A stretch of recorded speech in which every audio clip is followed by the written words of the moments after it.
Hello and welcome to another Smaulgld live stream. It is Saturday, the 1st of June, 2019. Because it's Saturday, it is Saturday Night Silver with Smaulgld. And tonight's topic is the silver-plated Roman Empire turns to gold. I'm going to do a little bit of a history lesson today and then have a discussion, maybe compare it to modern times, and some may hope for a return of the gold standard. Now, a while back, we had done a blog post and then later on a YouTube called The Last Silver Empire. No, The Decline and Fall of the First Silver Empire.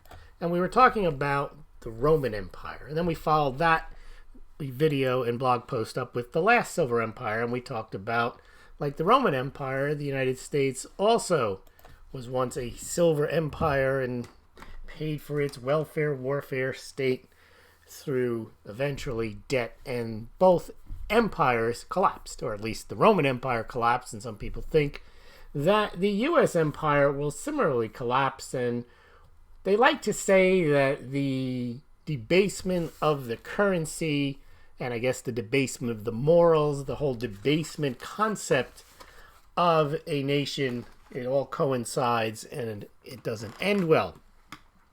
Now, in the decline and fall of the world's first silver empire, let me show you a chart here. We went up to about 271, and most people, when they have passing knowledge of the Roman Empire, they think of it as it got to a certain point in the 200s where it was just all downhill from there, and eventually it just collapsed. You had invaders, and that is pretty much what happened, but it didn't happen in a straight line down. There was somewhat of a straight line down decline for about 100 years from the 2nd century to the 3rd century. In fact, there was a thing called the crisis of the 3rd century. Now, we're going to just quickly review what we've already covered, and you can go back and look at those videos, but on the Roman Empire. But there was somewhat of a revitalization or a renaissance. So what you're looking at is a chart of the silver content of the Roman denarius from 15 BC to 270 AD. And in BC times, it was a Roman republic. It wasn't an empire. You didn't have these emperors and these Caesars and Augustus and so on. And the money was sound, so to speak. The money was silver, and that's what they used to transact. It was a transactional currency. Now, they didn't store their wealth the way you think of it today. That's more of a modern concept. Back then, land was wealth. Also, the way the Roman government was set up and the Roman Empire was set up, a lot of the wine and oil commerce was run by the government. But in any event, what this chart shows is as Rome transitioned from a republic to an empire, which means they were expanding their territories, you've got military conquest, you've got people to pay, and you've got the breads and circuses, you've got the public works. It's all got to be paid for. As you can see in the chart, over time, the silver content in the Roman denarius declined and declined and declined. And that was a conscious debasement of the currency. And you could see by 270, you might say, well, that's the end of the ball game. It's a perfect chart. You can see the peak of the Roman Empire would be during the perhaps the 1st century. You got Hadrian's Wall trade. You've got a lot of the best-known Roman emperors, and they are truly ruling the world, and that's up in the far left part of the chart. The money is strong. They're doing very well. And then the empire does fall into a decline. And there was a thing called the crisis of the 3rd century. And you had a lot of knuckleheads as emperors of Rome. And there's no two ways about it. We know about the earlier ones, like Caligula. He named his horse to the Senate. I mean, there were some real wackos. But during the 3rd century, there were a lot of really bad emperors, and they got to be emperor by bribing the Senate.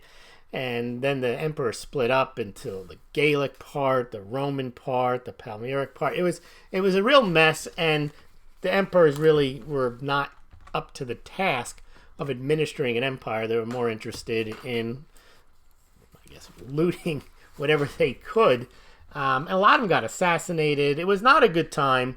And the Roman Empire during that time period, pretty much people thought was done. I don't mean at the time they thought that, but that is a period of time, if you're studying history, it looks like it's lights out for the Roman Empire. And that's where we left off this chart, and that's where we left off the discussion. And the moral of the story is the debasement of the currency, the debasement of the society. You don't have sound money, you don't have a sound society, the empire goes down. Now, what I want to do tonight is talk about what happened after 270. There was a bit of a revitalization, I wouldn't call it a renaissance, but there was a series of, not necessarily uninterrupted series, there were some bad ones in between, but there were a few Roman emperors who figured out better ways of administering, recapturing parts of the empire. And part and parcel, they brought in some economic reforms. The first one, which pretty much started the end of the decline, was Aurelian. Now, he was a Serb. A lot of these Roman emperors were not from Rome. They weren't even from Italy. Aurelian was from Serbia, modern-day Serbia. We're going to see that Diocletian was from modern-day Croatia. You've had Arabian emperors. All throughout the empire, you could become a Roman emperor. It wasn't like being in the mafia. You had to trace your roots back to Italy. You had to be in the empire. Anyway, so Aurelian was reigning from 270 to, I think, 275. And prior to his appointment, the Persians had raided into Greece. The German tribes had been moving into parts of the empire, and it was a disaster. And he pretty much repelled a lot of these advances. And at the time, as you can see on the chart, there was no silver in the coins pretty much. And he introduced a coin which had about 5% silver. Maybe it was silver plated. It's called the Antonianus. It wasn't a big hit, but even though it was 5% silver, it was still priced at 1 to 20 of the original silver denarius. So I guess he didn't really debase the currency further. He just made a silver coin that was worth 20 times less, but it still had 20 times less silver. But he was credited with reconstituting the empire. And he put in the thing called the Aurelian Wall. Some of them you can still see today outside of Rome. So he gets credit for reconstituting the empire, being someone who halted the decline. The next guy, and he introduced that silver bronze is really what the coin was. The next guy to come along he got assassinated for about 10 years. You had about 2 or 3 other emperors. But the next important emperor that came along was Diocletian. And he was very, very important because he figured out how to administer the larger empire now. They had taken over pretty much what you call the Middle East. The Palmyric Empire. It includes northern Africa, Egypt and Judea, goes into part of Turkey. He worked with another officer in the army, Maximum, and he created this co-emperor system. So he would rule the eastern part, and Maximum would move the western part, and then they appointed these 2 junior guys as Caesars. So they were Augustuses, and the other 2 were Caesars. I think it was Galerius and Constantius, and they were like junior emperors. And that worked. It was called a tetrarchy, rule of 4, and they each had their little portion of the emperor, and they all celebrated each other's victories, and it worked. You wouldn't think so, but that tetrarchy actually worked, and whatever campaigns they had, they shared the booty. So it was a working system. Now, Diocletian, on the monetary side, did some very important things. He, in 286, introduced the aureus. Now, this was a solid gold coin called the aureus. And this was designed to put more confidence back into the money. So the aureus truly was a solidifying event. And eventually, the aureus became called the solidus, or the solid bit. That was introduced by Constantine, another great emperor in the Roman Empire that kept the party going for Rome in 312. So the aureus gets introduced in 286 by Diocletian, and the empire is on pretty good footing at this point. About 8 years later, he handles the silver issue. Now, the denarius, we mentioned, had kind of flattened out to nothing, and then you had Aurelian's Antonionius, and that wasn't a big hit either. But Diocletian introduced in 294 the argentius. Now, you know what that is? That is a silver coin. And that coin was 95% silver. So in a sense, he restored the Roman money to silver, 95%. And they had other coins. They had copper and bronze coins, smaller amounts. But he brought in the aureus, the gold coin, and then the argentius. The other thing that Diocletian did was he put out this thing called the Edict on Maximum Prices. Now, the interesting thing about that is that was, in a sense, price fixing. And there had been a lot of inflation. Remember, inflation is usually a lag period. So because of all the debasement of the currency, by the time Aurelian and Diocletian are in power, you've got this massive inflation. And he tried to stop it with the stabilization of the coinage with the gold coin and then the argentus, the aureus and the argentus, gold and silver coins. But he also issued an edict, and it's like this big rock. It's written in Greek. Remember, a lot of you think of the Roman Empire, everything being in Latin, but it's not necessarily. And it contained the Edict on Prices, which included what you could charge for certain goods and services. Of course, there's always been black market, and we're not quite sure that actually did the trick. You can imagine that set prices probably were evaded. I mean, how can you enforce an edict like that? You could be put to death, but again, black market probably took over. But the thing is that both Aurelian and Diocletian, who was a Croat, as we mentioned, you got Serbo-Croatians going on there, and then Constantine, they did restore the empire. The empire was in pretty good shape in the latter half of the 3rd century. So if you're looking at the chart, it looks like then the Roman Empire debased its currency, and the whole empire was being debased, and it was pretty much over. And it was, but it was revived. And in a sense, you could argue that it was the return to gold. I wouldn't argue that strongly in favor of that, but it did coincide, and it was more than symbolic that Diocletian did introduce the aureus, and Constantine held on to the solidus, and that coin actually carried on after the Roman Empire, because the Roman Empire, they say, ended in 476, but that was the western portion. The richer portion was always in the east anyway, and that didn't go off until the 1400s, and that was the Byzantine portion of it, Constantinople and so on. In any event, that's what we have for tonight, is the reinstitution of sounder money into the Roman Empire, which put it on sounder footing. They coincided together. It wasn't just you put gold and silver back into the money and everything works out. No, they had this special type of tetrarchy and administration of the Roman Empire that really helped. You got rid of a lot of the corruption. You had emperors being brought in for their military prowess, not because they bribed senators.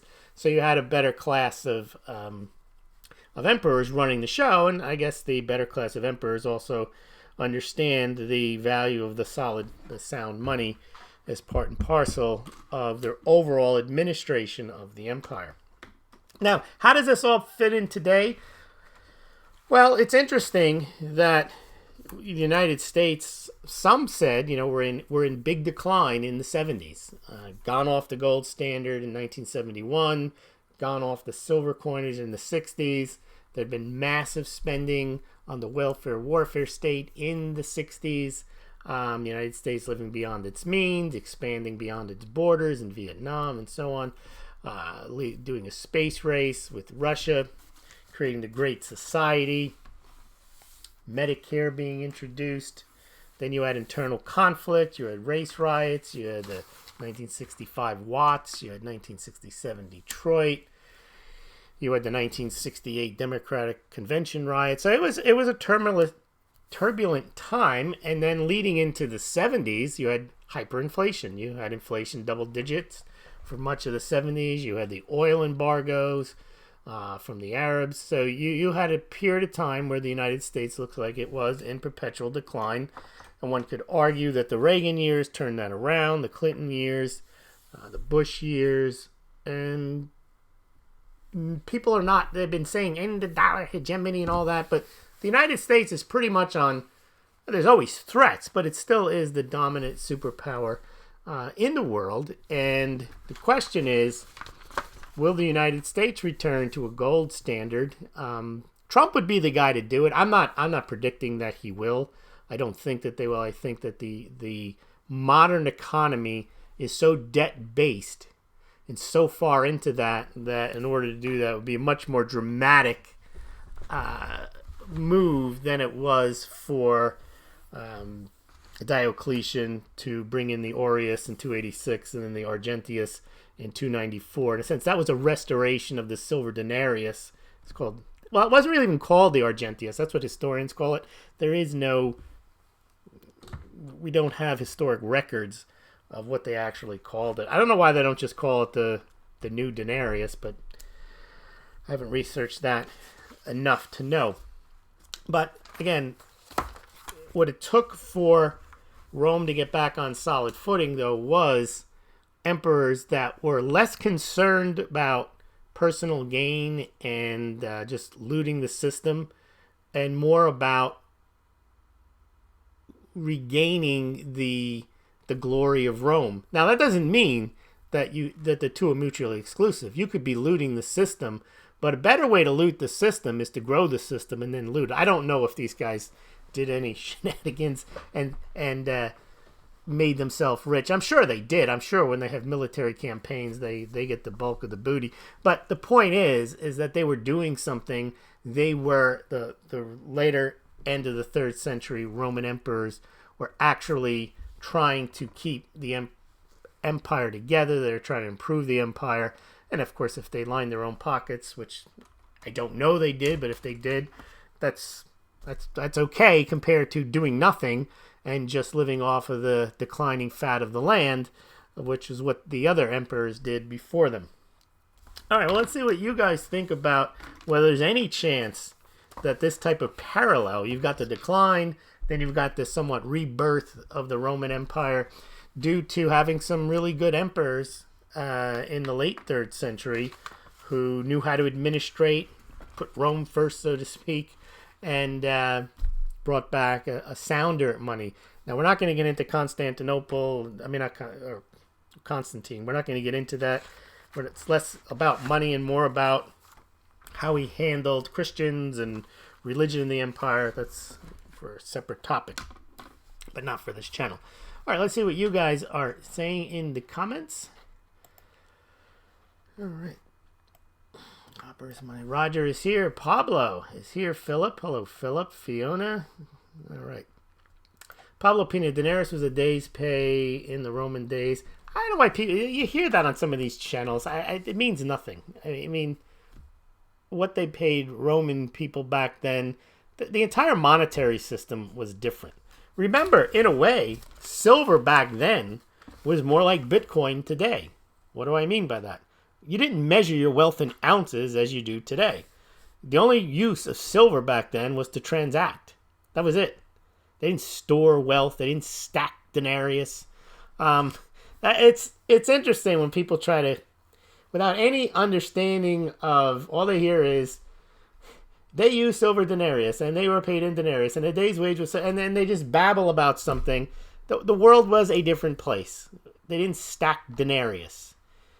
They go on YouTube channels and worship silver. It was land. The entire government was different. People's life expectancies were different. What they valued was different. Silver was just a medium of exchange. That's all it was. All right. Let's see. Roger says, yes, we should all work for 1 ounce of silver like history shows. Yeah, we should all wear togas too. Oh, and the toga would cost 1 ounce of gold. Look how neat that is. Such nonsense. All right, precious metals update. Hey, Smaulgld and the mug stacking game changers. This one sounds interesting. I'm going to go back to the beginning. Yep. Max Strong asks, when is Putin going to drop the game-changing silver ruble?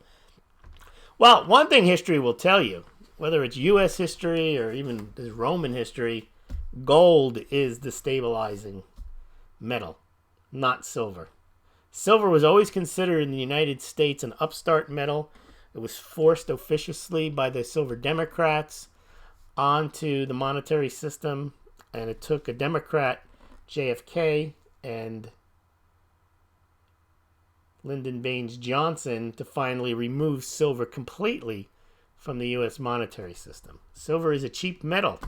It's why it was the transactional currency of Rome. It's why it was in the nickel. It was why it was in the dimes, quarters, and half dollars. And then they realized if people can accept jangling change, we'll just make it out of copper and nickel. And that's what they do today. And that was the rationale to move to the clad. Silver was not a store of value. And actually, in the last 50 years, it hasn't been either. It's been, maybe it keeps up with inflation, but that's about it. That's not good enough. It really isn't. And in some years, it loses value versus the dollar. It really should never happen. In fact, you can say, well, you can excuse it because the dollar is the big shot currency in the world. But silver loses value sometimes against the Indian rupee, like half the time. That's not acceptable. Very rarely does gold underperform any fiat currency other than the dollar. So there's a big difference. The whole silver story, that silver is rarer than gold, and all this nonsense is so useful in our life. It is a commodity. I didn't mean to get into this. It's not being against silver. It's pointing out the reality that silver is not the same, does not have the same monetary heft as gold. They don't fight wars over it. Now, they did have silver does have value. The Vikings used to demand it as ransom. They used to want what they called Danegeld. It was the ransom they would get. They'd get piles of silver from the French. But gold has been the go-to metal throughout history. And silver serves its purpose as a transactional currency very nicely. It's more plentiful than gold. It's just as divisible. Tarnishes a bit, but that doesn't really matter. It's in your pocket, or used to be in your pocket most of the time. You didn't have it to look at it.